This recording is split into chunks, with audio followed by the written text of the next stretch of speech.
Okay, so I'm an ex-meth addict and I do a little bit of drinking.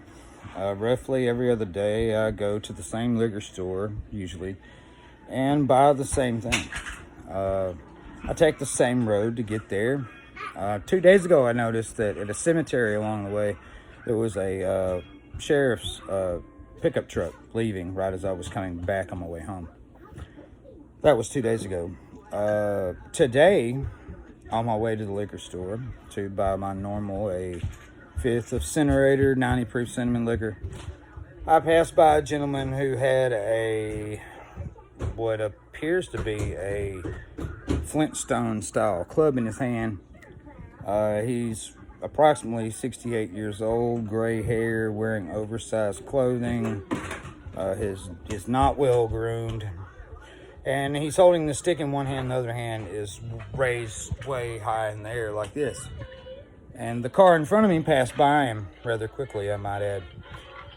I slowed down and rolled my window down and was going to see if he was in trouble, if he needed some help. And he proceeded to ask me if I noticed this rock and pointed at a rock beside the road near a fence. And I told him, yeah, it was a mighty fine rock. He asked if I might give him a ride to Mount Moriah Church. Actually, let me go back a little bit. That was after he asked me if I had talked to God today, in which case I told him I had, obviously, because I'm not wanting to get into that debate. So he gets in the vehicle with his dog, which is kind of a pretty wild character himself. He's got, not sure what breed, but he's a fairly small terrier-sized dog that looks somewhat like a pit bull, and his tongue's hanging out the side of his mouth the entire time. He's got one blue eye and one white eye. Pretty cool-looking dog. So they get in the vehicle, and we're driving along the road. We got about 5 miles to go till we get to the church where we're going to drop this gentleman off.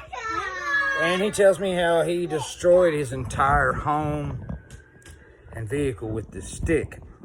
And I humor him, and I tell him about my past with methamphetamine. And he says, yeah, I have a past with methamphetamine as well, and marijuana. And I'm thinking, no, mainly methamphetamine.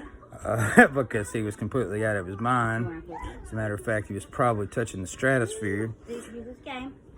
And we pull up at the church.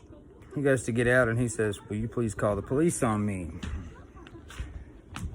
And I stop and think about it for a minute, and then before I have time to say anything else, he says he needs to be alone. He'll take a padded room, and so, okay, I did. I got to the liquor store, bought my bottle of liquor, and called 911 and told them that a crazy gentleman at Mount Moriah Church was raising a stick in the air.